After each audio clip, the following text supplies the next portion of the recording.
We're with John Bundy today, also known as Bundy. His friends call him Bundy. We're friends now, so I get to say hey. All right, Mike. What? How are you? Awesome. I'm doing fantastic. Thanks for coming out to Podcast Row. Oh, man, it's a dream. This is great. It's fantastic. Come back to my hometown and get to do something that I love to do, and that's talk. So, it's wonderful. Talking is always fun, especially when people are listening. And I know you got some people on your live sure. right here. Yep. And Steve, what's up, man? And we've got listeners listening in today with us. It's super fun to have you on. Great.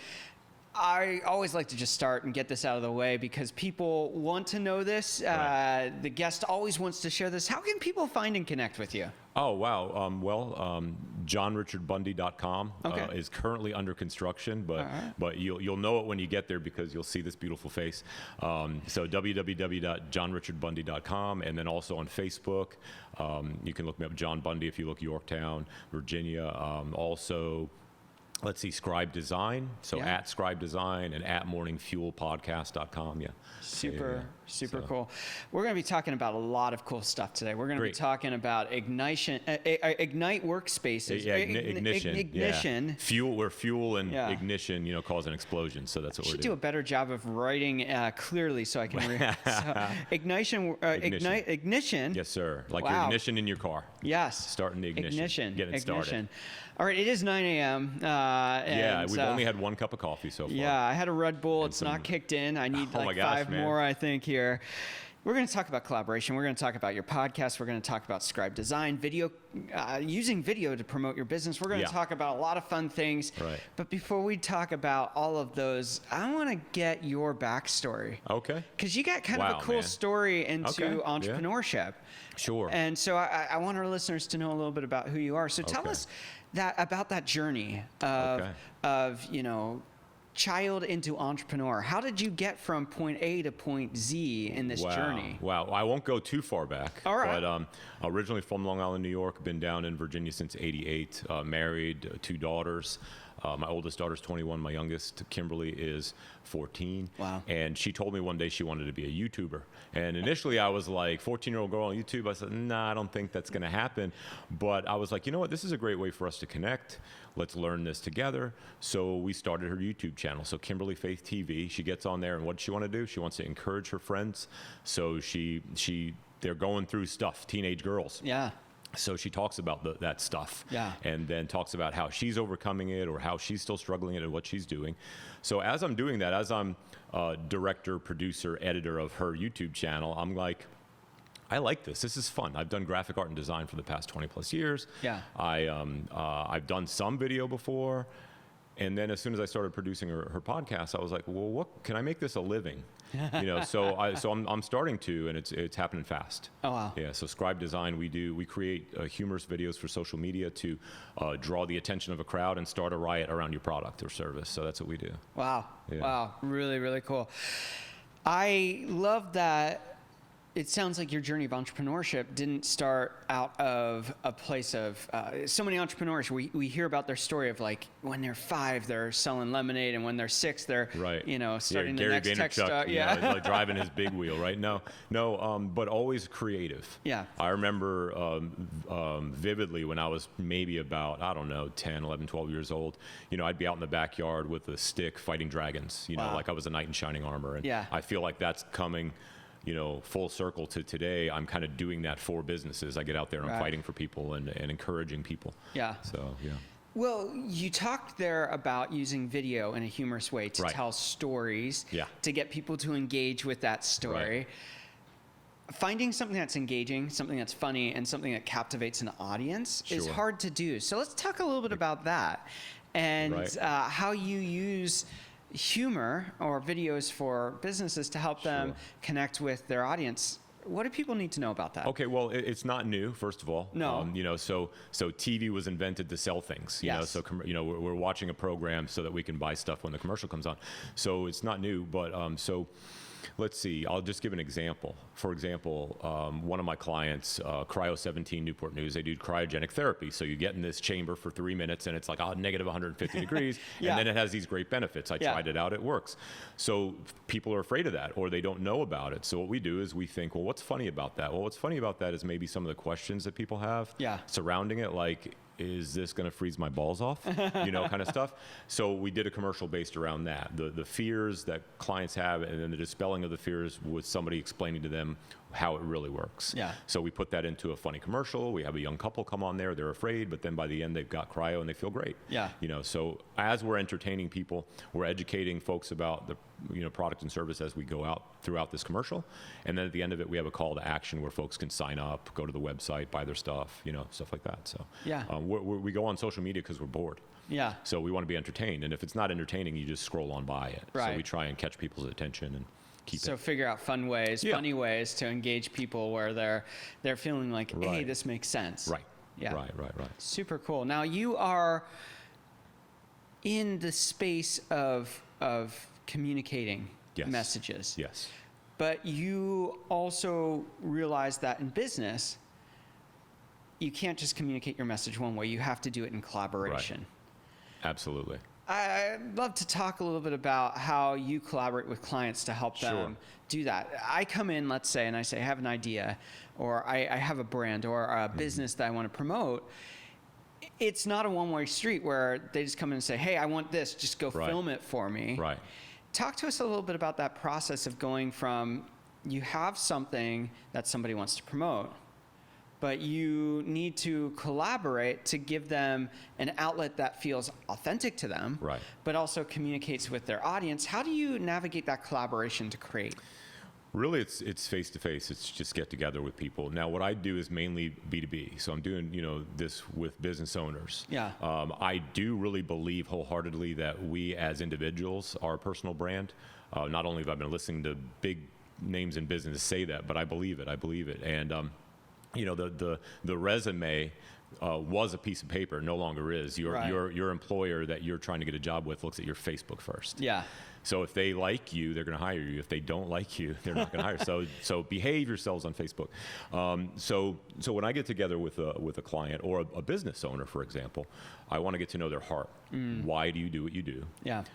And if I believe in their product or service myself, if I tried it and I know that it works, and they're not jerks, then we can do business together. Right. And what we do is we have this meeting, and here's another example. So Brian and Dorothy Bayford, they started a company called Reef in Peace. Okay. They're taking your cremated ashes or loved ones, putting them into a concrete tetrahedron that has holes in it, with a plaque on top, your monument, and then they're deploying it off of the coast of Virginia Beach and off the coast of Florida. Yeah. And it's building a reef. So it's doing two things. It's one, it's not filling the cemeteries anymore. And then you also get to do something that's good and that's help the environment with building. So I'm like, how do we market this thing? Well, in the meeting, Dorothy mentioned you have to think outside the box when you're doing business, blah, blah, blah. And I'm like, that's it. Yeah. You got to think outside the box. You're not in the coffin, the box anymore. Yeah. You're doing this thing now. You're, for eternity in the ocean with the fish, sleeping with the fishes. Yeah. So we just have to have a sense of humor about ourselves, and then a commercial is born out of that. Yeah. And then we take that long form commercial, and we chunk it up into little 30-second, 15-second pieces to be content out there on social media. Super cool. Well, I want to take and pivot here for a minute as we wrap up this first segment. Okay. How are you finding purpose in what you do? Wow. Listening to a book recently called Flow. Yeah. And I'm not going to try and pronounce the doctor's name that wrote it, but I'm listening to it on Audible, and he's talking about that sort of unending energy that you get when you're doing something that you love to do. That's kind of where I try and stay. Yeah. So if I don't like to do it, or if it's out of my wheelhouse, I'll farm that out. I'll get somebody else that likes to do that sort of thing to do it. Right. Like my admin, I'm a mess, so I don't touch it. So I virtual assistant, get her to do that. Jennifer Maroney of SOS. And so finding people to do the thing that they love to do, and myself staying in that spot where I love to do what I'm doing is, it's endless energy, and I just stay there. That's my purpose. All right. I also wanted to talk a little bit about Ignition Workspaces. Yeah. That's a new thing you're working on. Yes, sir. Ignition. I'll get that right. Tell us a little bit about that. Well, a collaborative work environment's not new. Yeah. They've been around for quite a while. Yeah. But where I'm located in Virginia, they're just starting to catch on. People don't even know what a collaborative work environment is. So when you you lease a big building and then you rent out the space. It's like a gym membership for business owners. So folks that can't afford a building will come and they'll rent space and they can call it their building. This is my office. Come to my office. We've got a conference room. We've got event space. We've got all these amenities. So that's what I fell in love with about 2 years ago. Well, just recently I've been handed the opportunity to open one in Williamsburg, Virginia. Oh, wow. And so we're hitting the ground running. We've already done demo. This past week we did demo. We knocked down some walls, and it's going to be a sweet looking space. And I'm super excited to talk about it, promote it. But I get to work with these fine folks that I'm doing business with and helping to make videos and stuff like that. Super cool. So Courtney Bazell Riley of Proximo Marketing, it's a woman-owned and run business, and she's just killing it where we live. She handed me this opportunity, and she does everything media. She does it, and she's assisting me. She's helping me to start my own business, and we collaborate together. I'm doing work for her, she's doing work for me, and it's wonderful. We all grow together. Yeah.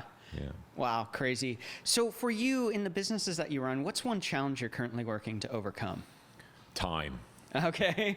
I work a 9 to 5 at NASA in Hampton, Oh, Virginia. wow. Okay. I'm an inspector. Okay. It's not something that I like to do, but it's necessary. It puts food on the table, pays the mortgage. Yeah. So being there for 9 hours every day, Monday through Friday, is a challenge because I know I need to be doing something else. And because I've got 3 businesses going at the same time. So it's interesting. The collaboration helps though, because I got folks working for me that want to grow with me, and they know eventually I'll be leaving NASA. So yeah. Tell us about one big goal you have for the business. Where do you want to see these go? I mean, you've got the design of the videos, you've got Ignition, which I got right this time, Ignition. You've got other things you're working on. Tell us the big goal. Well, the big goal is really just to help as many business owners as I can, individuals and business owners as I can. So the better I get at it, the more I can do, the more efficiently I work, the more I can do. So figuring all those systems and processes out, and then helping as many people as I can. I had people that sewed into my life with encouragement and support. I came here with the cost of this in the short amount of time I had to raise funds to do it, because I'm opening 3 businesses. I'm tapped out. Everything's going to those businesses. So folks all the way up to when I was at the front door this morning are sending me money so that I can be here. And so that right there, I want to do for others. So that's it, and just do as much as I can until I pass off the scene. Super cool. We're going to take a break right here. Okay. And we'll be back with Bundy. Fantastic. Cool. Yeah, sorry. They originally told me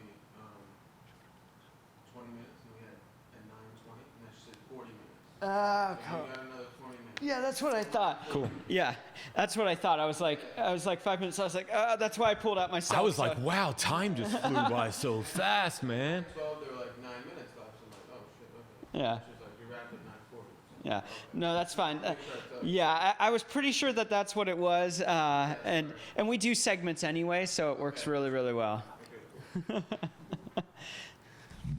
Are you live over there? I am. Let me come over so they can see you. Yeah, please. Yeah, come on over. Hi, Here's my everyone. interviewer right here. I look forward to getting the video and audio of the whole deal after the show here. Hi, Charity. Hi, Sarah. Yeah, that's my wife, Sarah. See, she said cool. my handsome bearded husband. Yes. Yes. Love you, babe. It's for you. I oiled it this morning. Yep, it's good. I brushed great. it. I combed I can smell it from here. What's up, Jason? So Ignition's really the heart, and because I so quickly put that bio together, I took the old one and I just popped it on there. I didn't even look at the end of it to see that I hadn't added some of the new stuff that I did, but appreciate you getting it right, man. Yeah. Ignition. Yeah, it only took me half the show. You did it at the important part, though, so that was good. Yeah. Well, we're going to go back into, we have 2 more segments. All right. The next segment is we're going to get into a topic. Okay, cool. So in this case, because we're talking about ignition and everything like that, and that seems to be the heartbeat of what you want to share. Sure. I want to go a little bit deeper into collaboration. Great. Working together. I want to talk about community and Excellent. And how you're building that. So we are back with Bundy. Hey. All right. So We've been talking a lot about your backstory. We've talked a lot about how you got into entrepreneurship. Right. You work for NASA. I mean, Right. Where'd that come from? That was out of desperation. How was out of desperation? Yeah. There's Newport News Shipbuilding. It's a large shipyard. They build like all the nuclear submarines and all that stuff. Yeah. So we live in that neighborhood, and I worked for the shipyard for about 3 years. Yeah. And I had an opportunity to go into the restaurant business, and I really, that's another love of mine is food. Dreamed about owning my own restaurant one day. Yeah.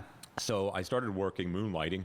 I'd go to the shipyard, work my 10, 12 hours, and then go to a restaurant close by, about 45 minutes from where I worked, and work there till about 11 o'clock. Well, as I was there, the owner of the restaurant's getting ready to retire, and he's grooming me to be the sous chef, and then eventually move into owning the restaurant, is what I thought.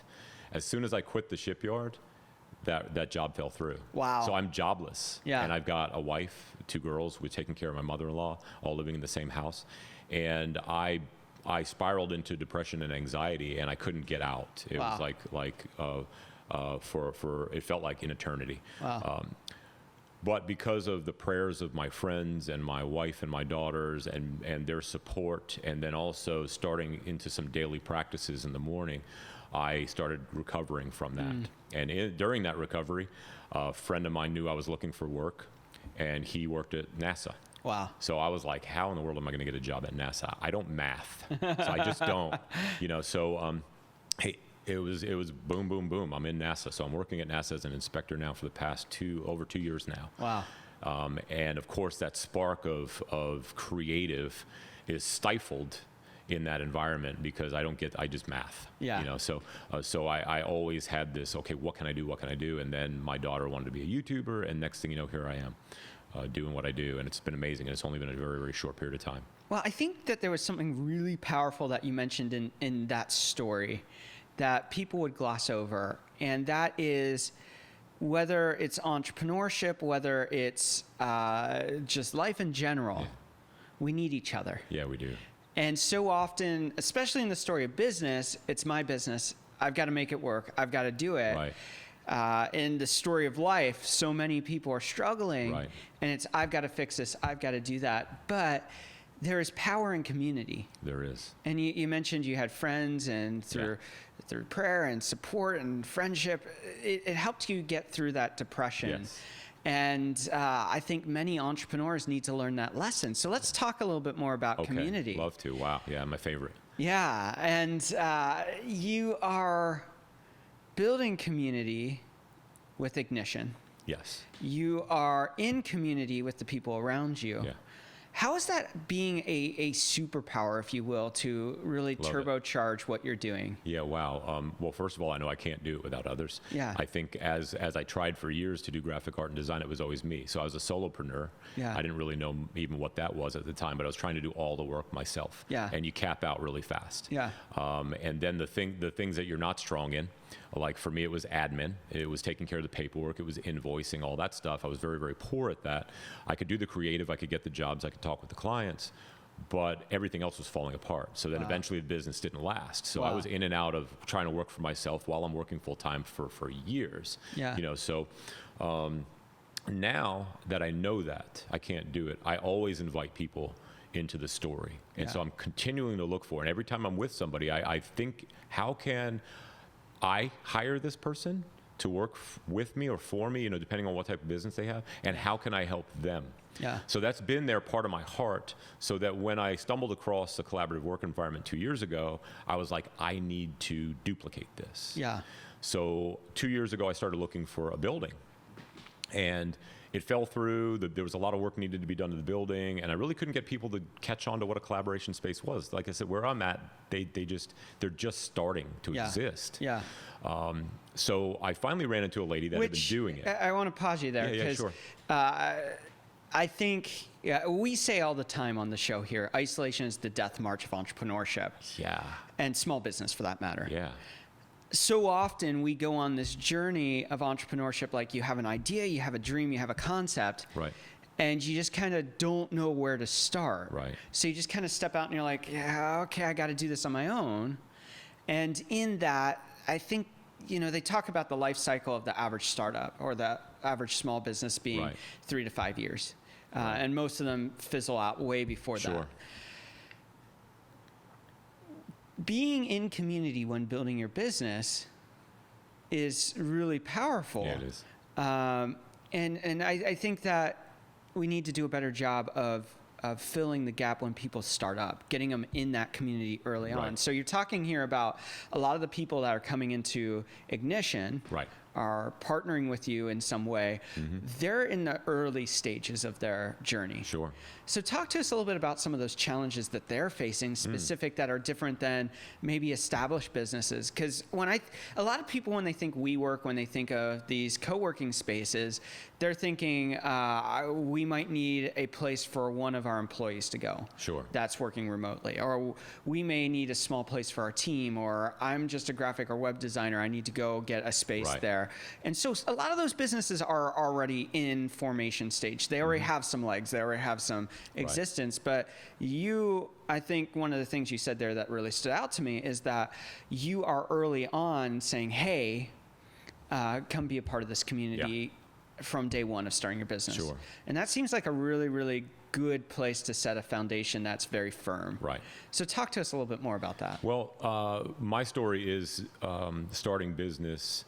I would start, and one of the problems I had was distraction. So I'd be at home. I'd have my desk, my computer right next to my bed. And usually a pile of laundry on the bed or something else in the house that needs to be done, and I get no work done. So productivity very, very low. So then I go, okay, well, let me go ahead and go to the local coffee shop and let me set up there. Well, you got your computer, everything in hand, you go to the coffee shop, either there's no tables, or you finally get a table and then it's loud, or you have to take a phone call and then you're like, what am I gonna do with my computer? I can't just leave it here. I need to use the restroom. I gotta gather everything up. So all these challenges that we have. And when I started at the local, I'm a customer of the collaboration space before I actually started it. So I'm in someone else's space right now, starting my space, starting my business. My productivity is through the roof. Because of that environment. Now, when it comes to folks coming in, well, new folks coming in, a part of one of the perks of our space is the fact that you have a support group of advisors. So along with your subscription to the space, you also have a board of advisors that you can meet with 30 minutes twice a month. You can meet with whoever, and they're different industries. So the only reason why you wouldn't have the answers you needed is if you didn't ask or if you didn't actually go. So it's all there set up for you. So you're kind of marrying the co-working with the incubator space. Absolutely. And I think that incubators are great, but what happens after that? You lose your community. You do. And you can stay. And that's really, really powerful.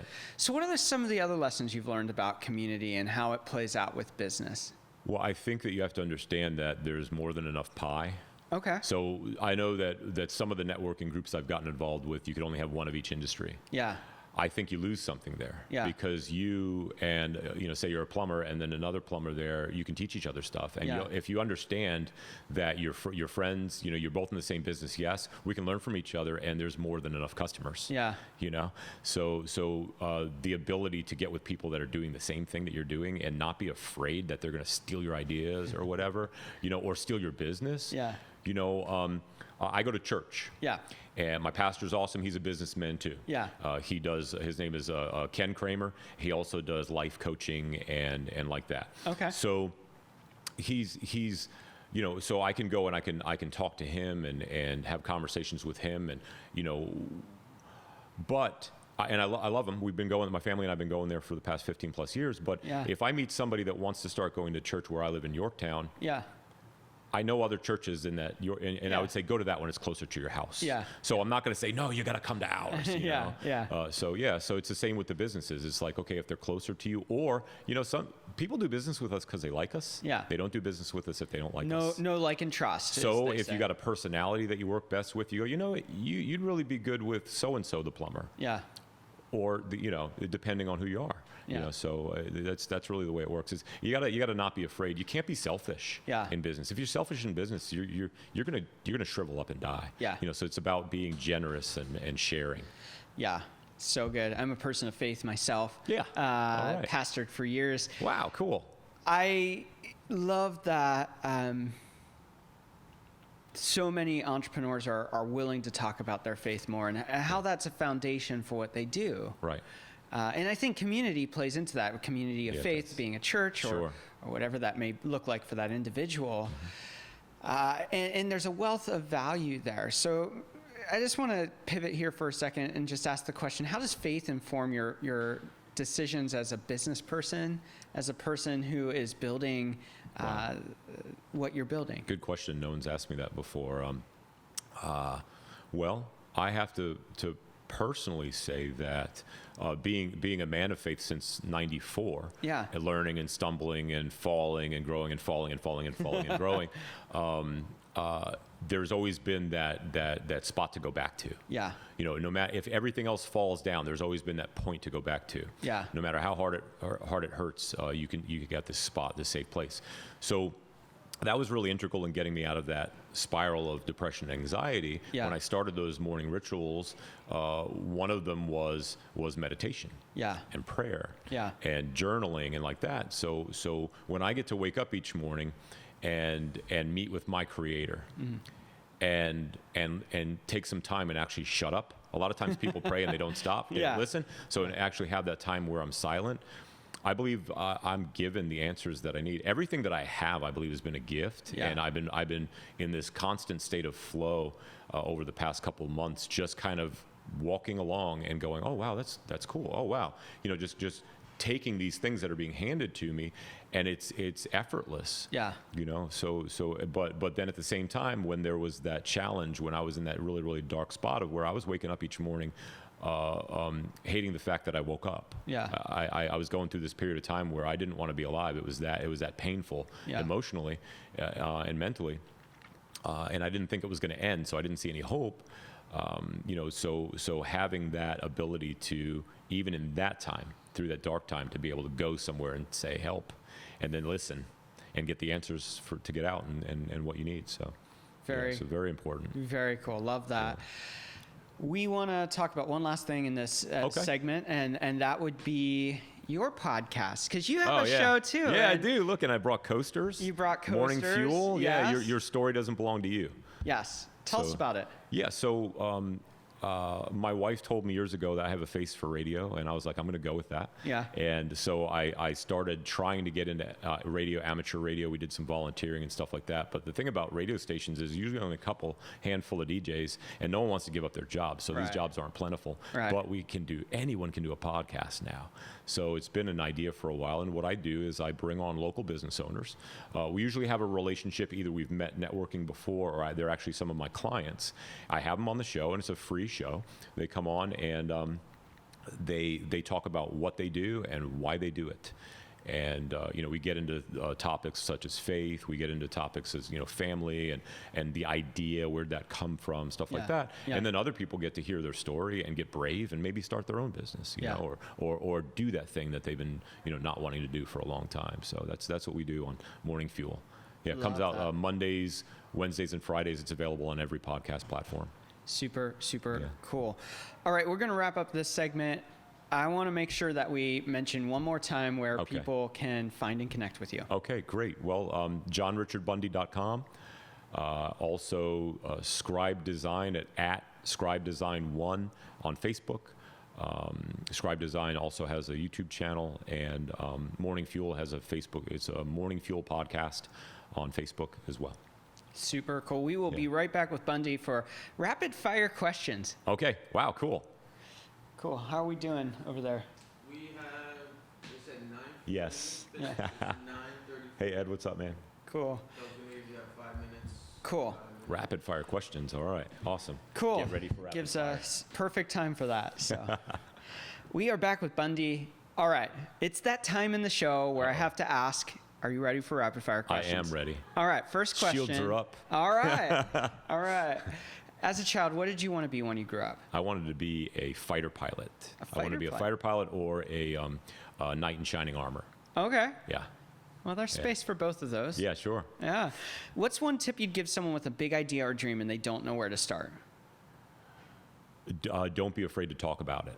Talk with somebody that that believes in you, that'll listen, and don't be afraid of constructive criticism either. Even if it's just, that idea sucks. Yeah. Don't be afraid of that. Yeah. Think about it. Go, okay, why does it suck? Or is that person just being a jerk today? Just kind of, but be able to kind of take some time on that. Yeah.